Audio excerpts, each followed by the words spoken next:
পাবনার ফরিদপুর থানায় পুলিশ ও জনগণের মধ্যকার দূরত্ব কমিয়ে আইনশৃঙ্খলা পরিস্থিতির উন্নয়ন ও জনভোগান্তি নিরসনে এক ব্যতিক্রমী মুখোমুখি প্রশ্নোত্তর পর্ব অনুষ্ঠিত হয়েছে। শনিবার বিকেলে অনুষ্ঠিত এই উন্মুক্ত সংলাপে প্রধান অতিথি ছিলেন জেলা পুলিশ সুপার সুফি উল্লাহ। অনুষ্ঠানে সাধারণ মানুষ, ব্যবসায়ী ও বিভিন্ন রাজনৈতিক দলের নেতাকর্মীরা সরাসরি এসপির কাছে মাদক, ইফটিজিং ও আইন শৃঙ্খলার বিভিন্ন সমস্যা তুলে ধরেন।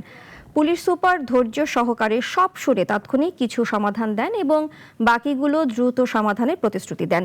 অনুষ্ঠানে অতিরিক্ত পুলিশ সুপার আবু বক্কর ও থানার ওসি ফয়েজ সহ স্থানীয় সাংবাদিকরা উপস্থিত ছিলেন। জনতাই পুলিশ, পুলিশই জনতা, জনতাই পুলিশ।